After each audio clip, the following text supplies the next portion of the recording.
বর্তমান সময়ে ডেনিম সকলেরই খুব পছন্দের একটি পোশাক। সে পার্টি ওয়্যার হোক বা কলেজ, রাস্তাঘাটে এখন বেশিরভাগ মানুষকেই ডেনিম পরতে দেখা যায়। কিন্তু ফ্যাশনে পরিণত হওয়ার আগে ডেনিমের গল্পটা ছিল বেশ হৃদয় বিদারক। কি সেই গল্প আর কি সেই ইতিহাস, সেই নিয়েই আজকে আমাদের ভিডিও। নমস্কার, আমি বিথিকা। আপনারা আছেন গল্প বিথিকা ইউটিউব চ্যানেলের সাথে। আশা করছি আপনারা আমার ভিডিওতে একটা করে লাইক করে দিয়েছেন। আজকে আমি আমার ভিডিওতে ডেনিমের ইতিহাস সম্পর্কে বিশেষ কিছু তথ্য আপনাদের সামনে তুলে ধরার চেষ্টা করব। পশ্চিম আফ্রিকায় একটি মোটা টেকসই কাপড় দাস শ্রেণীর মানুষদের মধ্যে বিতরণ করা হতো, যাতে তারা ক্ষেত খামার এবং বাড়ির কাজ করার জন্য পরতে পারে। এই মোটা টেকসই কাপড়টি ছিল কখনো ডেনিম বা কখনো রুক্ষ সুতি বা লেরিনের, যাকে প্রকাশ্য নিগ্র কাপড় হিসাবে উল্লেখ করা হতো।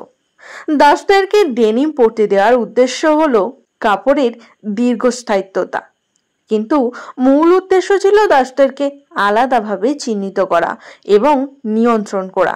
এটা শুধুমাত্র কাপড়ের ব্যাপারে ছিল না, এটি ছিল জাত বা বর্ণ পরিচয়ের ব্যাপার। দাস শ্রেণীর মানুষদের নিজের পোশাক বেছে নেওয়ার কোনো অনুমতি ছিল না। তাদের ইউনিফর্ম হিসেবে দেয়া হতো ডেনিম।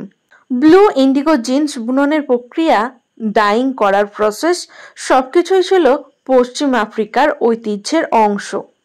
ব্লু ডেনিমের রঙের সৌন্দর্য, টেকনোলজি, অনেক কিছুই দাসদের নিজেদের আবিষ্কার। এর কয়েক দশক পরে 1873 সালে লেভি স্ট্রস এবং জ্যাকব ডেভিস পেটেন্ট করেছেন, যা আমরা এখন ব্লু জিন্স নামে জানি।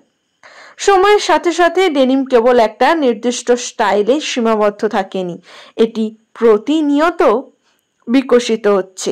কাউবয়রা ডেনিম পরতে শুরু করলো, কারখানার শ্রমিকরা ডেনিমকে আপন করে নিল, কবি, শিল্পী, কর্মী, সঙ্গীতজ্ঞ, প্রতিটা ইন্ডাস্ট্রিতেই বর্ণবাদ এবং দাস প্রথার বিরুদ্ধে পরিবর্তনকামী মানুষদের দৈনন্দিন পোশাক হয়ে উঠল ডেনিম। কিন্তু ডেনিমের প্রতিটি সেলাইয়ের মধ্যে লুকিয়ে আছে এক ভুলে যাওয়া ইতিহাস।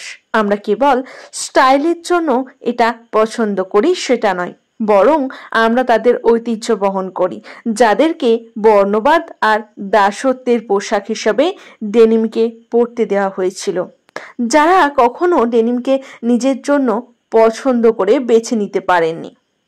কেমন লাগলো এই ডেনিমের ইতিহাস সম্পর্কে জেনে? তা আমাকে কমেন্ট করে জানাতে কিন্তু একদম ভুলবেন না।